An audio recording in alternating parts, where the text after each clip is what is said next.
যুক্ত হয়েছেন এখন নতুন জীবনের জন্য অভিনন্দন জানাই সার্জিস। আমরা খেয়াল করি যে গতকাল বিবিসি বাংলার একটা শিরোনাম ছিল যে ভাঙার ঘোষণা দিয়ে ধানমন্ডি ৩২ নম্বরে হামলা। তার আগেই আপনার সহকর্মী সহযোদ্ধাও আমরা এরকম বলতে পারি জনাব Hasnat Abdullah verified Facebook ID থেকে পোস্ট করেছিলেন আজ রাতে বাংলাদেশে ফেসিবাদের তীর্থভূমি মুক্ত হবে। আপনাদের সহকর্মী সমন্বয়ক ও সরকারি উপদেষ্টা আসিফ মাহমুদ সজীব ভুঁইয়া গতকাল ফেসবুকে পোস্ট করেছেন উৎসব হোক। আগেই ভগ্নস্তূপ হয়ে থাকা ৩২ নম্বরে বাড়ি ধূলিসাৎ করা যখন শেষ দিকে, তখন আপনার ফেসবুক পোস্ট আবু জাহেলের বাড়ি এখন পাবলিক টয়লেট। আপনার আগে আবার উপদেষ্টা মাহফুজ আলম ফেসবুক পোস্টে ভাঙার চেয়ে গড়ার দিকে মনোযোগ দেওয়ার আহ্বান জানিয়েছেন। গতকালকের ৩২ নম্বরে বুলডোজার অভিযানের ঘটনায় বৈষম্যবিরোধী ছাত্র আন্দোলন ও জাতীয় নাগরিক কমিটির অফিসিয়াল অবস্থান কি ছিল? আপনাদের সমন্বয়কদের সবার অবস্থান আমার কাছে একরকম মনে হয় না, নাকি আমার এটা বোঝার ভুল? আপনি যদি একটু আমাকে পরিষ্কার করেন। যে যেমন আপনি আসার আগে আমি একটু সামারাইজ করি, জনাব রেজাল করিম রনি বলেছেন যে এইটা আরো আগেই ভাঙা দরকার ছিল, এটা ৫ আগস্ট এটা ভাঙা দরকার ছিল, গতকাল এটা অনেক দেরি হয়ে গিয়েছে, এটা ছিল মোটামুটি উনার সার্বিক অবস্থান। উনি নিশ্চয়ই আবারও পরে বলবেন। জনাব সাজ্জাদ সালাম, আপনার কাছে একটু জানতে চাইব। আমাদের জন্য আসলে দোয়া করবেন আপনারা।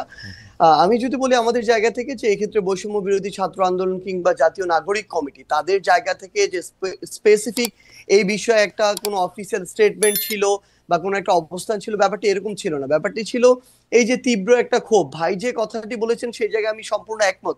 এই বিষয়গুলো শুধু এটা নয়, আরো এরকম অনেক তীর্থভূমি রয়েছে আসলে, যেগুলো যে চূড়ান্ত যে আমাদের এই পুরো বাংলাদেশের মানুষের যে ক্ষোভ বা এই বহিঃপ্রকাশ, এটা আসলে ৫ই অগস্ট কিংবা ৬ আগস্ট ওই সময়ে হওয়ার কথা ছিল, হওয়া উচিত ছিল। এটা আসলে অনেক দেরি হয়ে গিয়েছে।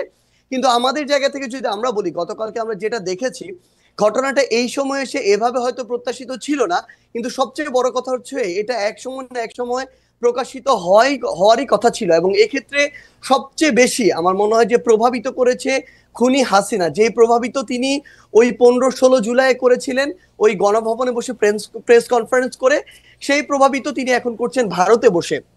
তিনি যখন এখনো তার জায়গা থেকে এমন টোনে কথা বলেন যে এই টোনে তিনি কথা বলেছিলেন ওই জুলাইয়ের আগে, তিনি যখন এখনো তার ভিতরে বিন্দুমাত্র কোনো অনুসূচনা দেখা যায় না, কিংবা তার যে কথা বা এই যে এতগুলো খুন করেছে সেগুলোর জন্য যে দায় নেওয়ার যে বিন্দুমাত্র মানসিকতা, সেটাকে বিন্দুমাত্র অ্যাড্রেস না করে বরং যারা এই অভ্যুত্থানের সাথে সরাসরি সম্পৃক্ত তাদেরকে প্রত্যক্ষ এবং পরোক্ষভাবে বিভিন্ন রকম আবার ওই ট্যাগ দিয়ে যখন উপস্থাপন করার চেষ্টাটা করা হয়, এই যে এতগুলো মানুষকে খুন করা হয়েছে তার নির্দেশে, সেগুলোর জন্য বিন্দুমাত্র তার জায়গা থেকে সহানুভূতি না দেখিয়ে বরং তার ওই পূর্বের ইতিহাস দিয়ে যে সিম্পেথি নেয়ার যে তার একটি প্রক্রিয়া সবসময় তার ভিতরে দেখা গিয়েছে, সেটা যখন তিনি আবারও করেন তখন মানুষের ভিতরে একটা ক্ষোভ তৈরি হয়। এত বড় একটি হত্যাযজ্ঞ ঘটানোর পরে তিনি যখন নতুন করে আবার ছাত্র সমাজের উদ্দেশ্যে এসে বক্তব্য দিতে চান, তখন মানুষের ভিতরে এই ক্ষোভটা সামগ্রিকভাবে তৈরি হয়। আপনি গতকালকে ওই ভিডিওগুলোতে দেখবেন এখানে কিন্তু কোনো নির্দিষ্ট শ্রেণীর বা পেশার মানুষের কিংবা নির্দিষ্ট কোনো প্ল্যাটফর্মের মানুষের রিপ্রেজেন্টেশন ছিল না, সকলে এই জায়গায় ঐক্যবদ্ধ হয়েছিল যে এই বিষয়টিতে তাদের অবস্থানের ক্ষেত্রে। সাজ্জাদ সালাম, আমার কয়েকটা প্রশ্ন আছে। আপনি কি কালকে শেখ হাসিনার বক্তব্য শুনছেন?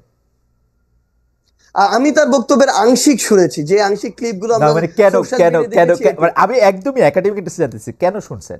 যেমন আমার কোনো শোনার দরকার হয় নাই, আমিও শুনি নাই ভাই, আমার শোনার কোনো দরকারই হয় না, আপনি শুনছেন কেন? তাহলে আমি একটু জানতে চাই। না, প্রথম কথা হচ্ছে যে খুব স্বাভাবিকভাবে আপনি দেখবেন সোশ্যাল মিডিয়ায় যে কোনো বক্তব্যের ইন্টারেস্টিং পার্টগুলো ক্লিপ আকারে ছোট ছোট 30 সেকেন্ড 1 মিনিটের ক্লিপ আকারে সামনে চলে আসে।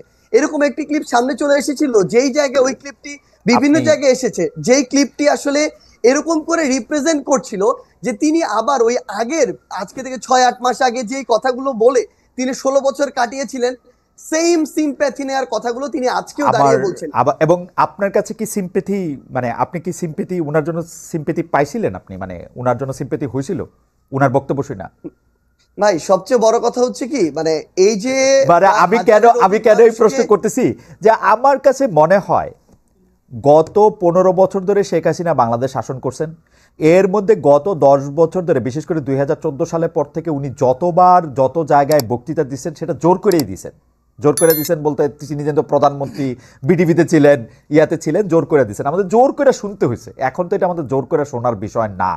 এবং উনার কি সেই প্রভাব, সেই ইনফ্লুয়েন্স মানে 100 ভাগের 1 ভাগও আছে যে আমরা ওইটার প্রতিক্রিয়ায় গিয়ে আরেকটা কাজ করে আসতে হবে? আপনার কাছে কি মনে হয় জনাব সাজ্জাদ?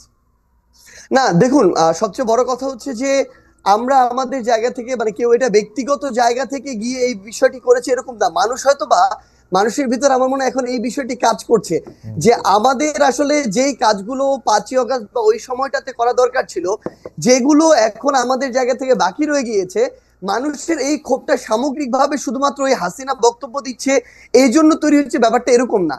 এই ক্ষোভের কিছু অংশ আমি যদি বলি একদম ফ্র্যাঙ্কলি হুম। অন্তর্বর্তীকালীন সরকারের উপরেও আছে। হুম। এই অন্তর্বর্তীকালীন সরকার তাদের জায়গা থেকে এই খুনি যারা ছিল, যারা সরাসরি এই খুনগুলোর সাথে জড়িত, ছাত্রলীগ, আওয়ামী লীগ, যুবলীগের ক্যাডাররা হুম। বা কিছু কিছু পুলিশ সদস্য, হুম। যাদেরকে আসলে গ্রেফতার করে বিচারের আওতায় আনার কথা ছিল, হুম। দৃশ্যমান এরকম একটা বিচার আমাদের দেখার কথা ছিল, সেটি যখন দেখছে না, মানুষের ভিতরে একটা ক্ষোভের উদ্গীরণ হচ্ছে।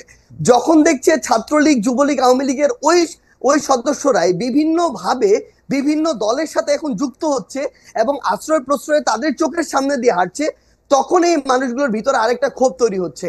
তখন এই মানুষগুলো এই সামগ্রিক ক্ষোভের একটি, আমার মনে হয় নতুন এখানে একটা ওকেশন পেয়েছিল, যে ওকেশনে গিয়ে অ্যাটেন্ড করে নিজের এই ক্ষোভটির উদ্গীরণ করেছে মানুষ। আহ, এইটা কি এরকম হইতে পারে জনাব সার্জিস আলম? ধরেন শেখ হাসিনার উপরে তো আপনার কন্ট্রোল নাই, আমারও কন্ট্রোল নাই। শেখ হাসিনা আরেকটা বক্তৃতা দিল, তারপরে গিয়ে কোন বাড়িটা ভাঙবেন? না দেখুন, এখানে শেখ হাসিনা অসংখ্য বক্তৃতা দিক আর একটা বক্তৃতা দিক, সেটা হুম। ফ্যাক্ট না। হুম। তবে মানুষের ভিতরে এই যে ক্ষোভ, যেই ক্ষোভটা আসলে মানুষের একটা ভিতরে 5ই অগাস্টের পরে, যে কথাটি গতকালকে আমরা দেখলাম যে আমাদের উপদেষ্টা মাহফুজ ভাই যিনি রয়েছে হুম। তিনি বলেছিলেন যে মানুষ ভাঙাটা এক পাশে রেখে গড়ার দিকে মনোযোগ দিচ্ছিলেন, কিন্তু মানুষ যখন দেখছিলেন তার যেটুকু ন্যূনতম চাওয়া, ওই চাওয়াটুকু বিচারের ক্ষেত্রে হোক বা অন্যান্য পলিটিক্যাল স্পেয়ারে হোক, যেটা মানুষ এক্সপেক্ট করে, ওইটুকু যখন প্রত্যাশিত অনুযায়ী পাচ্ছে না, তখন মানুষের এই ক্ষোভের উদ্গীরণটা বিভিন্ন কারণে হচ্ছে এবং ঘটছে। এবং ওকে। সবচেয়ে গুরুত্বপূর্ণ বিষয় হচ্ছে শেখ হাসিনা আগামীতে, আমি ধরে নিচ্ছি 1 মাস পর কোনো বক্তব্য দিলেনও না, কিন্তু আজকে থেকে 2, 3, 4 মাস পরে আমরা যদি এই দৃশ্যমান শহীদ পরিবারের কিংবা যারা আমাদের আহত যোদ্ধারা রয়েছেন তাদের এই রক্তের বিচারগুলো দৃশ্যমান না দেখি, দেখবেন শেখ হাসিনার বক্তব্য দেয়া লাগবে না, আমরা শহীদ পরিবার কিংবা আহতদেরকে সাথে নিয়ে হয়তোবা এরকম রাস্তায় আমাদেরকে নিয়ে নেমে যেতে হবে এরকম একটা দৃশ্যমান বিচারের জন্য। তো এই জায়গাটা শুধুমাত্র শেখ হাসিনা দৃশ্যমান বিচার করার জন্য আপনারা আওয়ামী লীগের স্থাপনাগুলি বা আওয়ামী লীগের সাথে জড়িত জিনিসগুলি গিয়ে আপনারা ভাঙবেন? এটা আওয়ামী লীগ না। সবচেয়ে বড় কথা হচ্ছে কি, দেখেন আওয়ামী লীগ বলে এমন কিছু এখানে বিষয়কে নিয়ে আসা হচ্ছে, আওয়ামী লীগের সবাই, আমরা যে স্পষ্ট করে বলি, আওয়ামী লীগের যে মানুষগুলো এই বিষয়গুলোর সাথে জড়িত ছিল, হত্যাযজ্ঞের সাথে, খুনের সাথে, ফ্যাসিজমের সাথে, স্বৈরাচারের সাথে, এবং তারা যেগুলোকে সিম্বল, এক প্রকার উপাসনালয় হিসেবে তৈরি করে সিম্বলাইজ করে এতদিনের রাজনীতিটা করেছে, মানুষের ক্ষোভ ওই জায়গায়। বাংলাদেশে আমি ধরে নিচ্ছি 20% মানুষ আওয়ামী লীগের সমর্থক ছিল, কই বাকি বাড়িগুলোতে তো গিয়ে হামলা করা হয়নি, ওই সমর্থকদের বাড়িতে গিয়ে কিন্তু হামলা করা হয়নি, কিন্তু এই ধানমন্ডি 32, ওই গণভবন কিংবা এই যে বিভিন্ন ভবনগুলোকে কেন্দ্র করে পুরো একটা উপাসনালয় হিসেবে প্রেজেন্ট করে এই যে রাজনীতি করা হয়েছে, মানুষের ক্ষোভটা ওই জায়গায়। ওকে। এবং এটা স্পেসিফিক ভাবে দল হিসেবে আওয়ামী লীগ নয়, বরং স্পেসিফিক ভাবে কিছু প্রতিষ্ঠান বা উপাদান যেগুলোকে সামনে রেখে এতদিন আওয়ামী লীগ এই অত্যাচার নিপীড়নের রাজনীতিটা